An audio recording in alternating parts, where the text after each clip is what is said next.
I'm Nancy Showalter, and you're listening to Spirituality for the Politically Incorrect podcast.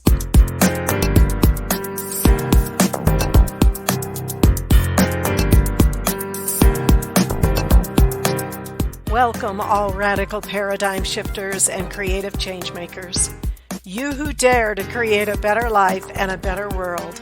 Tap into the power that resides within you and use that power for constructive change.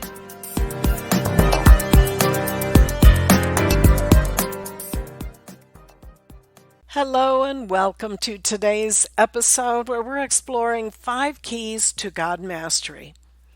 Last week we introduced the first key, which came from the Ascended Master Saint Germain as it is recorded in the book Unveiled Mysteries by Godfrey Ray King.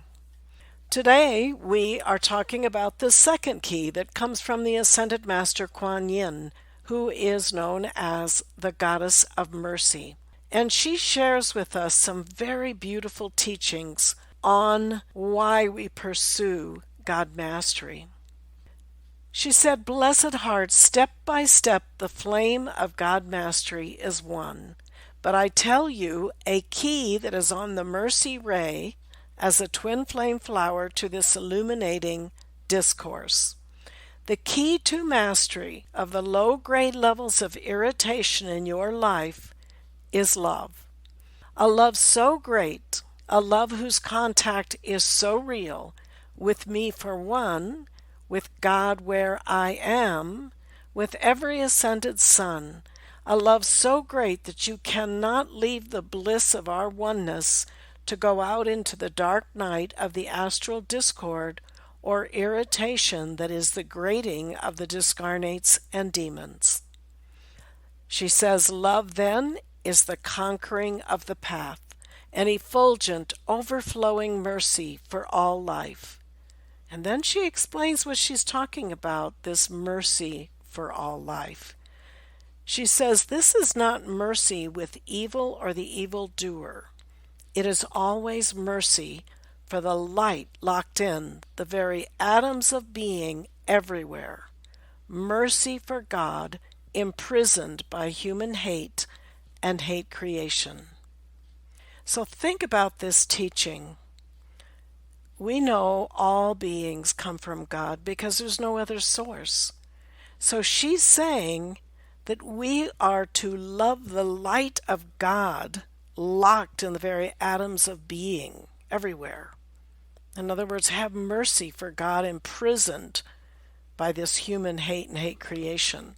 So it doesn't mean that we love the evildoer because of the evil deeds that the evildoer does.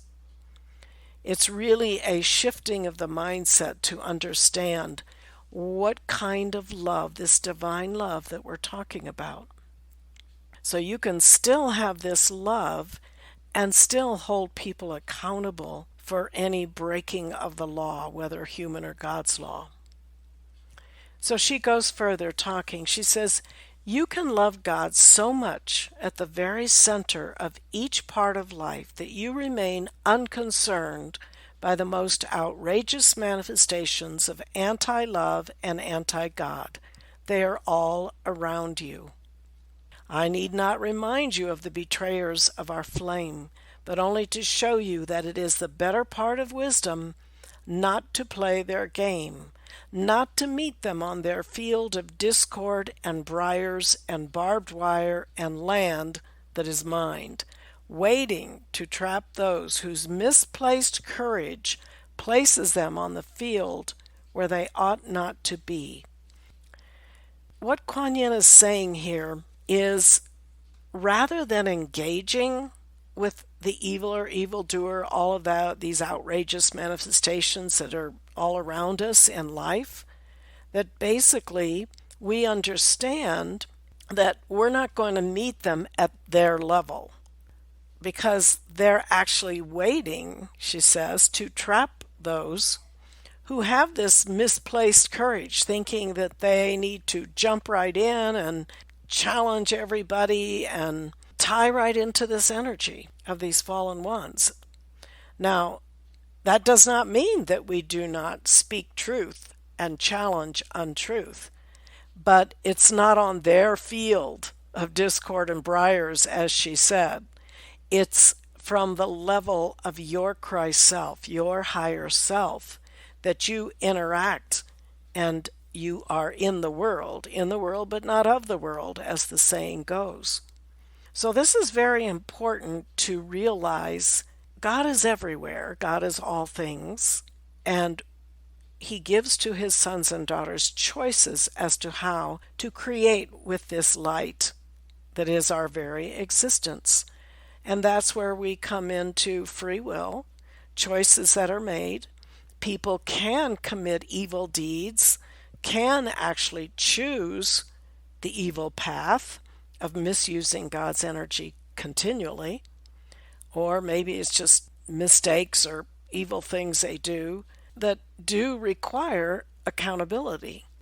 But that doesn't mean that we jump into their field of discord and that barbed wire in the land that is mined.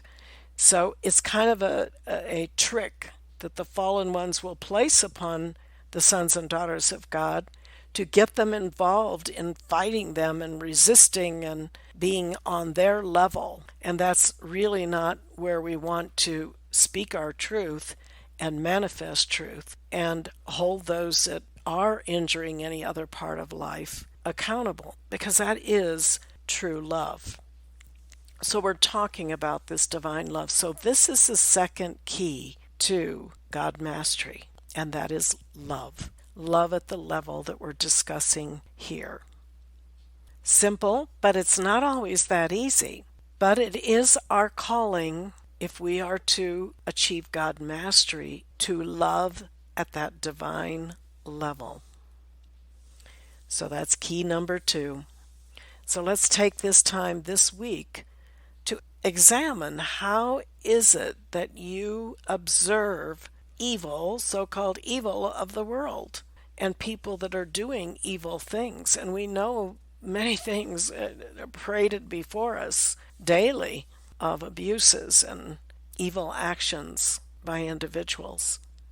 So how do we interact with that? How do we stand for God truth? How do we hold people accountable without stooping to that level of hatred or discord or resentment or whatever those emotions might be? And remembering that this is simply a trap if you have that misplaced courage to jump into that level vibration to fight, rather than staying at the level of the Christ consciousness and interacting with the world from that point. So think about that this week. Do a little introspection on this whole concept of having mercy for God's light that may be locked in the very atoms of being everywhere. I'll see you next week as we go into our third key to God mastery. Until then, keep an open mind, a generous heart, and a powerful spirit. Thank you for being with me today, and if you enjoyed this episode, please subscribe, download, and comment. I'd love to hear from you, and your support is much appreciated. And don't forget to go to theawakeningnow.com for free bonuses and information on my new book, You Were Born to Be a Christ, but You Were Taught You Are a Sinner. Awaken to who you really are. See you next week.